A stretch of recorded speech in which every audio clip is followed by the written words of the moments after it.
What is up, everybody? Welcome to the Battle of Alberta Round 1. My name is Ryan here with Lorcana. We've got Max on the left-hand side from Edmonton, Jay on the right-hand side from Calgary, and let's get into it. It looks like Max is looking at his opening hand here. He's going to be on Steel Song, while my good buddy Jay is playing Ruby Sapphire. So I believe Jay is first in game one here. Both players are doing the whole mulligan thing. Max keeping 4, pitching 3. It looks like, or sorry, pitching 4, keeping 3. And did Jay mulligan 6 and keep 1, or keep 6 and mulligan 1? I'm not sure. He's pretty bold. I'm going to assume that he mulliganed 7 and he's just separated them awkwardly. He is playing Ruby Sapphire. This is not Greeple that he is used to. Usually he does play Greeple, so got to make a point to say that on stream here.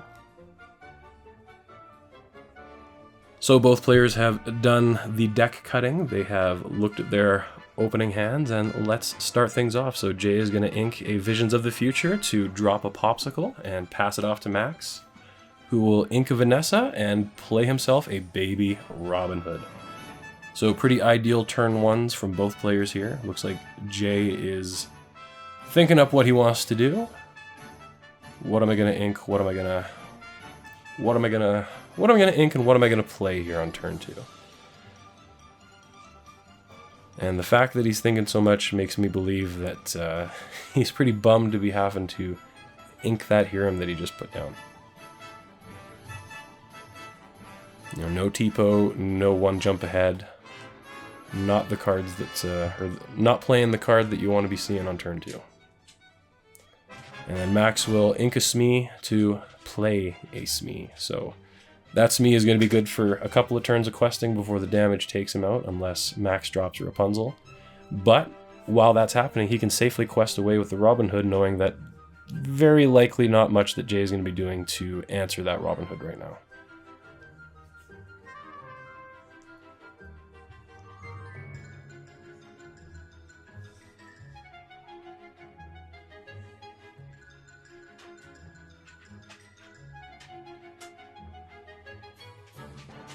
So Jay inking a Brawl and playing a Fishbone Quill, so that he can manually ink another card. So I'm assuming it's at this point that he's really wishing he had that Hiram back so that he could drop that next turn and get some card draw to, I'm assuming, get some more inkable cards, because that could sometimes be a struggle with these Fishbone Quill decks. They think that because they've got that little piece of inkability right there that the ink count, or the uninkable count, can go up to like 50.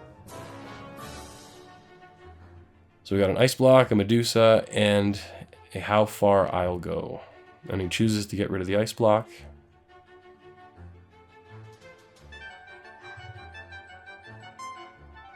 Inks a baby Robin Hood so that he can shift the big Robin Hood.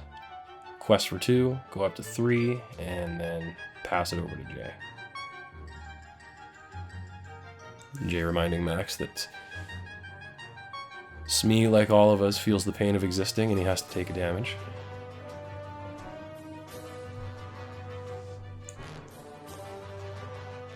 So Jay now has the second Hiram, so very likely the reason why he's so confidently inked the first one. Gets to do the card draw, ink something off the Fishbone Quill, and Ruby Sapphire is ramping away to do Ruby Sapphire things.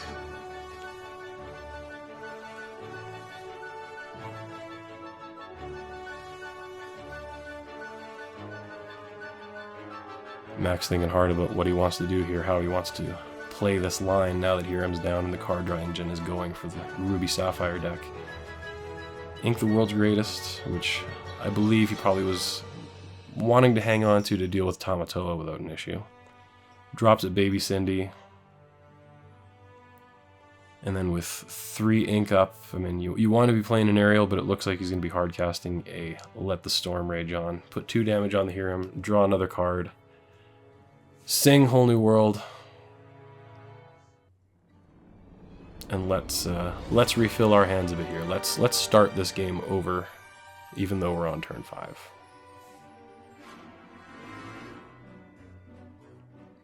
Sorry, turn 4. My mistake, everybody. Smee will quest. Once again, take damage. Max will go up to 5, and then pass it over to Jay. So now Jay is going to be able to go up to 7 ink here. He does have Be Prepared at his disposal, but I know he also has some interesting tech in the form of Scar, so I know Scar could also do some work here.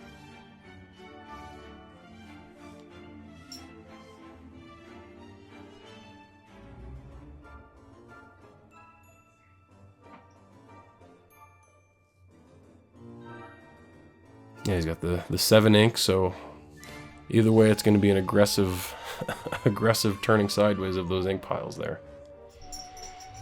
And it is a Scar, so don't know if I believe it's a, what is it, 6-5, 7-5, so I don't think ice blocking would have helped there. The second ice block definitely would have helped, because then it would have meant Scar would have survived both the Smee and the Robin Hood challenge. But otherwise I don't think ice blocking anything does anything there for Jay, so. And Hiram will quest, he'll pop the ice block, draw some more cards for Jay. And now for Max, his opponent's in a kind of a scary spot, because next turn he's going to be able to go up to 9, which means every card that Jay rips off the top of his deck is playable. And Ruby Sapphire, they top deck some pretty good cards.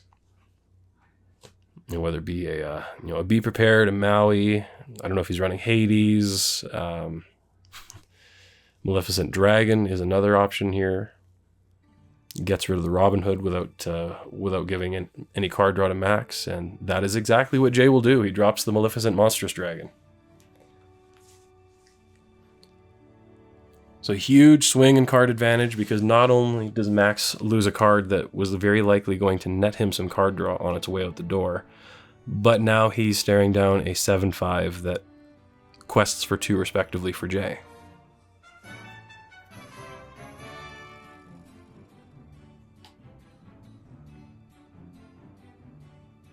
And this is kind of where Steel Song doesn't want to be. I don't think Steel Song wants to be playing the catch-up game. They want to be able to get to a point of controlling the game a bit and just forcing you to sidestep what you want to be doing to have to answer them, and that's not what's going on right here.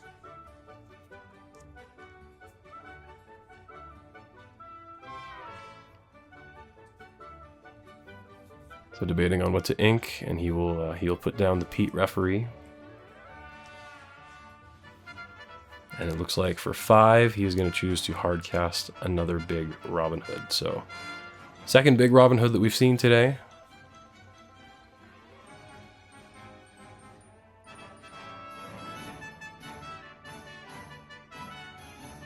We'll see what Jay does here.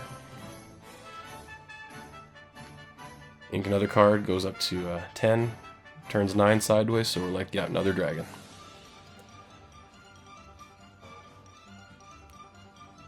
So now we're seeing why Robin Hood did not appear in Sleeping Beauty, because he would have had short work made of him. And now, unfortunately, Cinderella is staring down 2 giant dragons and a mouse. I think that's what Hiram is, right? Well, whatever he is, he's going to be a problem. Ha ha ha.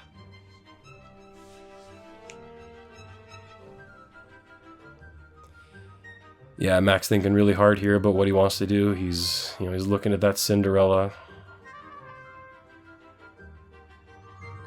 Plays a Zeus to get rid of one of those dragons, and I believe he's hoping to play the long game here. Likely going to drop the Cinderella next turn, because Cinderella is an even 1-for-1 trade with the Maleficent, because despite that resist 2, 7 is still going to take out her 5 health. So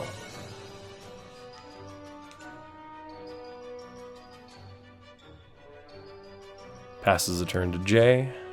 Jay is at 10 ink now, so the world is his oyster, and we will see what he does with it.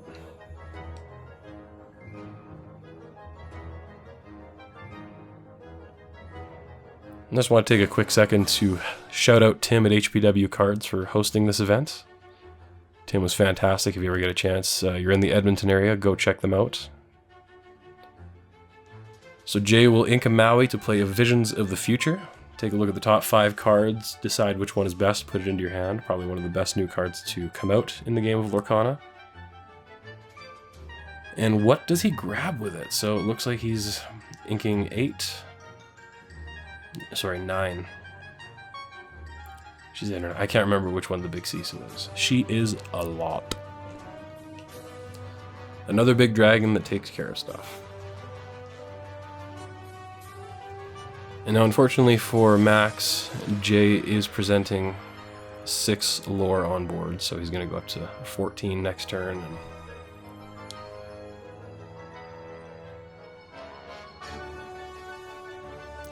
so an Alan Adale from Max, which doesn't really do a whole lot to help him out right now. I mean, he's going to gain a lore off of playing to let the Storm Rage on to go up to 6, put 2 damage onto the Sisu, but outside of that, I don't know what he's going to do about this. So Jay uninks with his smog treasure heap of ink available to him.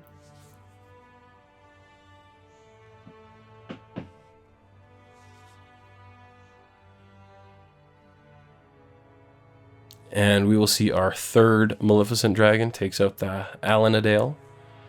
He will quest for 6, going up to 14.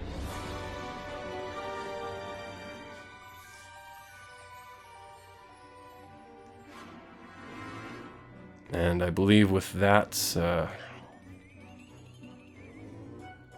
it'll be all she wrote. That'll be Goodnight Irene. For all you Mauro Ranallo fans out there. Good night, Irene! So grab your swords, that'll take out the Sisu dragon, so it'll actually take Jay outside of checkmate position, because now he only has 5 lore on board. Those Maleficent Dragons are 2 lore, Hiram is 1, that's 5, so it's only going to get him to 19. Unless he just confidently decides to drop a lucky dime here.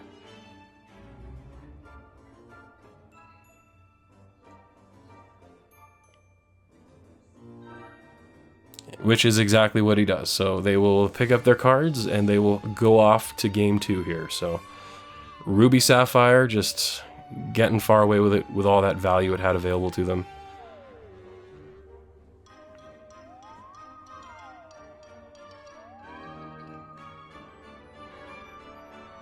Yeah, it looks like Max saw a great deal of ununkable songs that were not worth playing.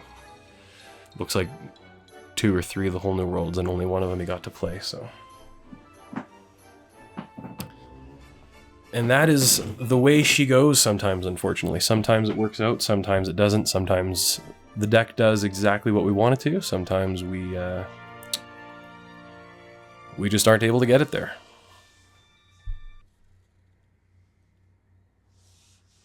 Seeing very florally armed shirt reaching across to reset the lore totals there, and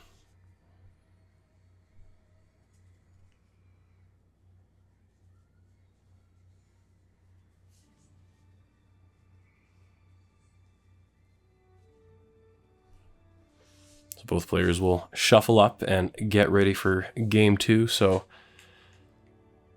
didn't get a chance to socialize a whole lot with many of the Edmonton players. I was busy managing the stream and also judging the event. But from what it sounds like, I believe Max has attended some of the DLC events.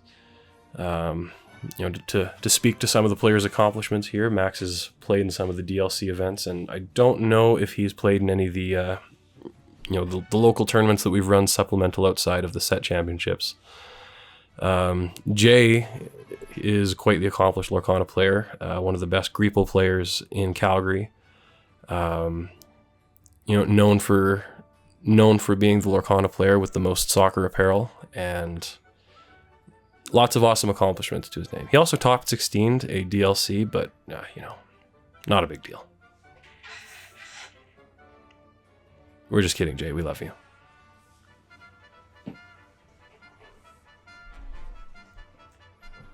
So both players are shuffling up. They're dealing out their opening 7 to take a look at how many they want to mulligan away. And looks like Max has the Cinderella and the Ariel that he'd like to have, but outside of that, I don't know. You know, the Big Cindy as well. Robin Hood. Looks like 2 Robin Hood Sherwood champions. 2 Baby Cindys. A Big Cindy, and an Ariel.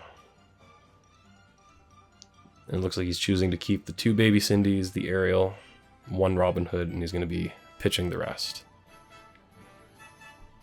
Jay selfishly shielding us from his cards so that no one at home is able to possibly speculate or enjoy what he's doing.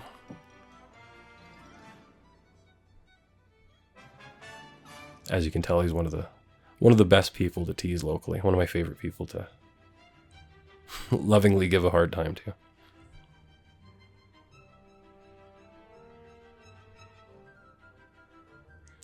It looks like Jay will be mulliganing 2 and keeping 5, or keeping 2 and throwing 5. Hard to tell.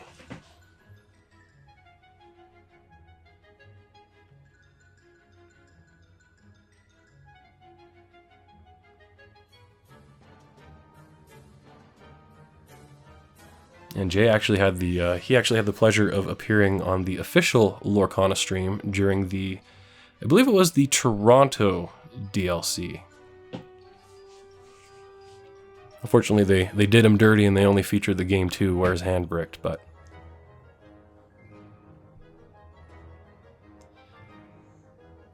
So Max is gonna ink a Cindy, play a Cindy, pass. Probably the ideal turn 1 here, hoping to sing a Bare Necessities. I see the fancy promo Rapunzel there in his hand, so... Don't know if he's got a turn 2 play, but Jay is gonna drop a Pegasus into his Inkwell, and then... play a Popsicle. There we go. Draw a card, pass the turn. Keep that keep that card advantage going. Max is likely going to ink that Rapunzel. That or the Robin Hood. Yeah, ink the Rapunzel.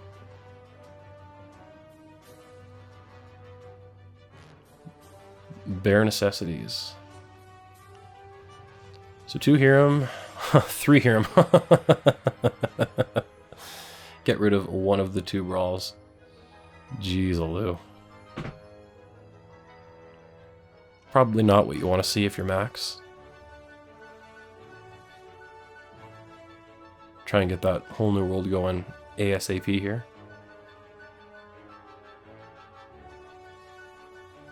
Yeah, because if you can drop the aerial now and you can get a whole new world out, you are going to be pitching 3 of Jay's Hirams into the bin, which would just absolutely be decimating for the Ruby Sapphire deck. And were there any songs in there? Yes, there was. Strength of Raging Fire, which... don't know if that's the song that he wanted to see, but... Quest for 1, go up to 2, and pass the turn for Max.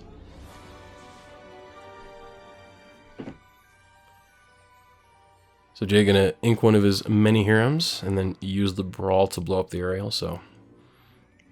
yeah, sitting there talking about the aerial, singing the whole new world, completely forgot that in addition to his army of Hirams, Jay was also packing an army of Brawls, which renders the strength useless, play another aerial.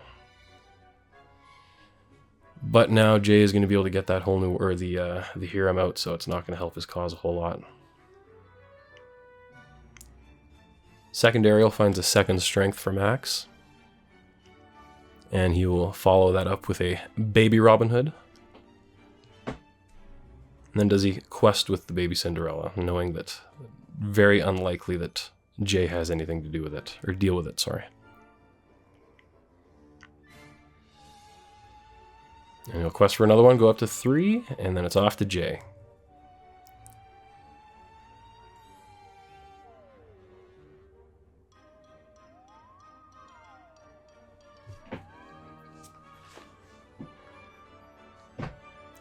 And after this turn is kind of where Jay's deck becomes a lot of fun to watch. Up to this point, a lot of these turns are kind of scripted. You want to do specific things and make sure you have specific things out. But once that Hiram gets down, then we get to see a lot of fun cards coming out.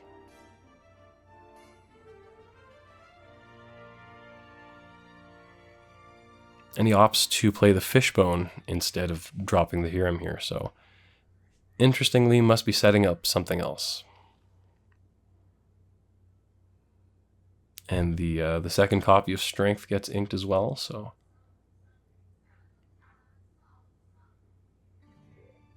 chooses to hard cast the Robin Hood instead of shifting it, which will help out for the other 2 copies of strength, I assume, but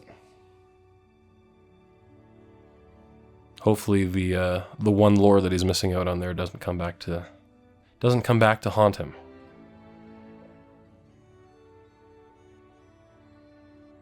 And Jay will pay 4, play Hiram, crack the Popsicle, draw 2 cards. Ink Grandma, Fishbone a card, and then does he have a play to follow up? He does not, so he's going to pass it off to Max. Max will draw a card. Let's see what you got. Now that Hiram has officially hit the board, we can begin to do things. So, Sing a Whole New World.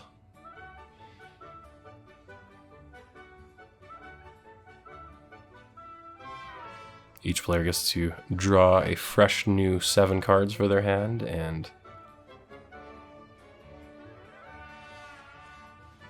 Max will play a Pete, so that's going to shut down the Be Prepared for the next turn for Jay. Not that we know that was going to be what he did anyways, but also limits his ability to Visions of the Future, One Jump Ahead, and all those other cards that he'd like to be able to play. Also kind of guarantees that Piglet is going to exist, which is going to get him another 3 lore on top of whatever he gets to here, which I believe is 10. Sorry, 9, yeah, 9. I can math.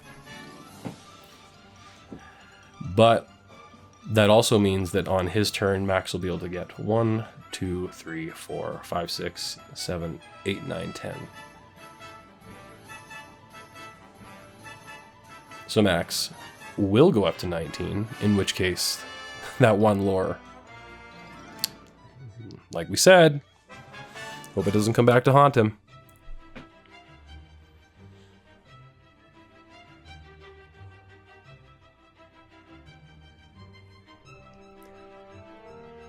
Yeah, and then Jay will quest the Hiram. And then what kind of a response does he have to this current board state that has been presented to him?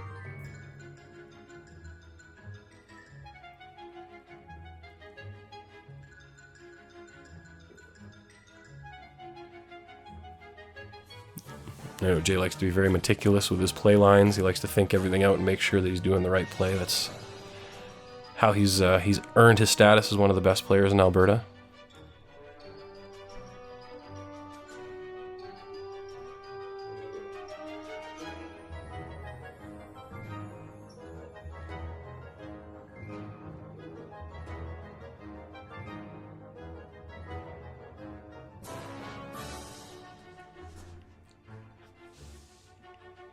So ink a Fishbone, manually ink a card with the Fishbone. Drop a Maleficent Dragon to take care of the Piglet, so that definitely helps. Obviously doesn't neutralize the bleeding, but we've definitely started to apply some pressure on it. So, and now Jay has Be Prepared available to him on his next turn, unless Max does the unthinkable and drops another Pete here.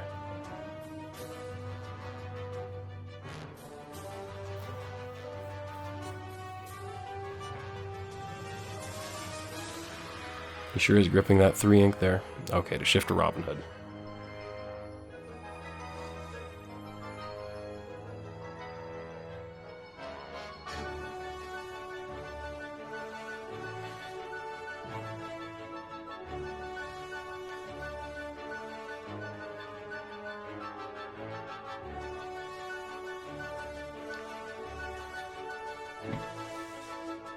See, I know the right play here is to apply as much pressure as possible, but I don't know that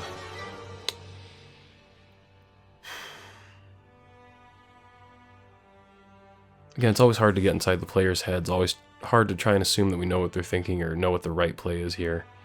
But with Jay being in such a catch-up mode, and after the wheel, you have to assume that he's very likely got some form of Be Preparedage available to him. And at the cost of 1 lore, he chooses to challenge into the Hiram, shutting down Jay's draw engine a little bit.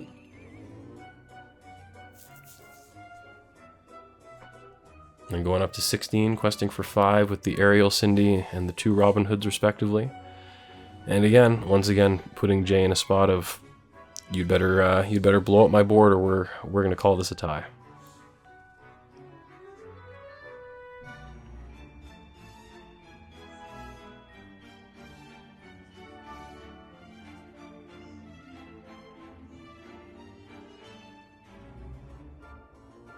Jay really thinking about what to do here. Sing and be prepared with Maleficent, so a lot of value was lost, a lot of big cards off the board, and unfortunately neither of those Robin Hoods is going to be drawing Max any cards. And because Jay sang that, he gets to play his entire turn with all of his ink available to him with a fresh start on the board. Drops a hero, cracks the popsicle, draws a couple of cards, plays a How Far I'll Go, does a little bit of ramp, gets to put something assumingly decent into his hand.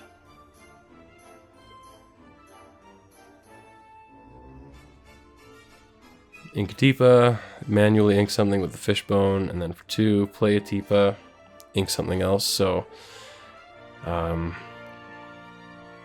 much ink does Jay have? The answer would be yes. Bare necessities, so Medusa, 2 Visions, a Maleficent Dragon, and a Popsicle. So, I mean, really, you'd like to be hitting a Visions, but knowing it's their only card. Even though the Popsicle is going to enable that Hiram draw engine, Visions at this point for Jay is just such a crazy card. It's a go and get your Tamatoa, go and get your Lucky Dime, go and get whatever card is going to win you the game that you have not drawn into yet. Just absolutely crazy.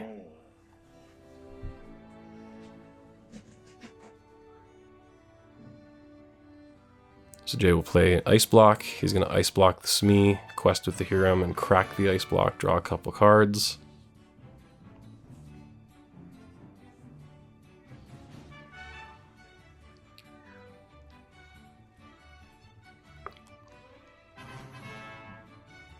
And then he'll Medusa the Smee.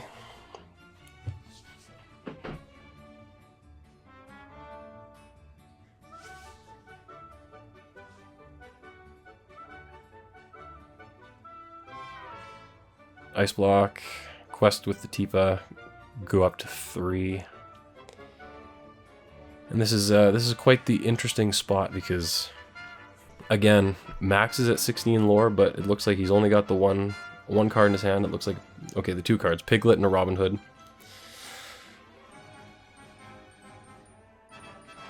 If he top decks any character though, that Piglet gives him the game. In addition to the Robin Hood that he has present. So Jay needs some sort of removal to deal with either of these answers, and it looks like he's going to brawl the Piglet, which...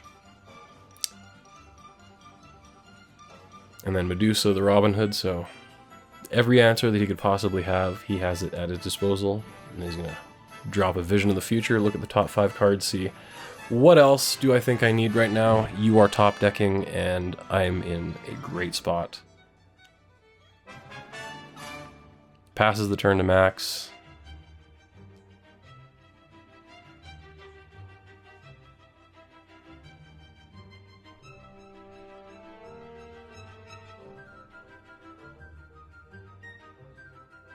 Max taking a look at Jay's banished pile to see what cards he's played and which ones he has to worry about still. Drops a Rapunzel, and off we go to what'll likely be one of the last turns here, because I can't imagine that Rapunzel is going to do a whole lot to help Max catch up.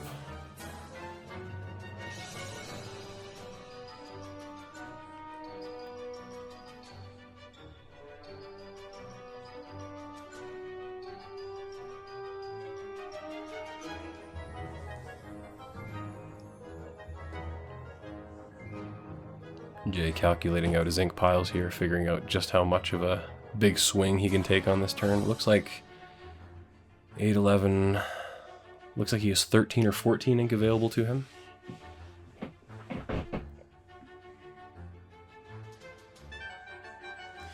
And he's got 4 lore on board, so he'll go up to 10 when he quests now, and then whatever he plays here, which looks like 1, 2...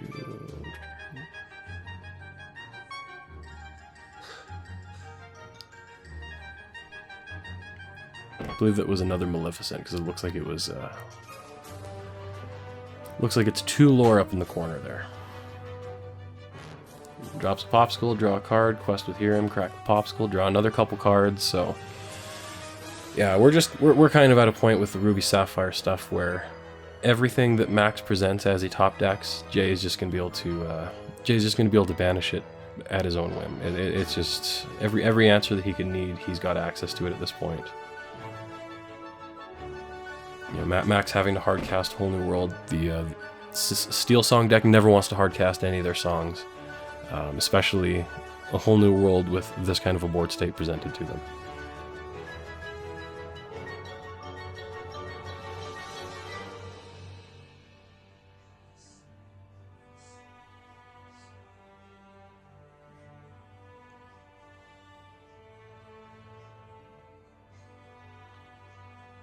So a bit of an interesting bait play from Max here, because if he's able to drop that Alanadale next turn and at least one of these survives, then he might be able to win it on his turn. But that's all dependent on what Jay does here. Jay has access to 1, 2, 3, 4, 5, 6, 7, and in addition to my math, he renders my my theorized line entirely useless. And then drops a Tipo, drops a Grammatala, quest for 1, 2, 3, 4, 5, 6.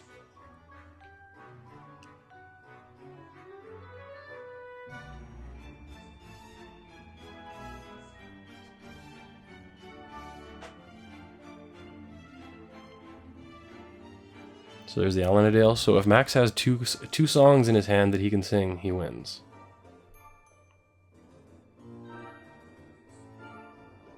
There's the 1, goes up to 19.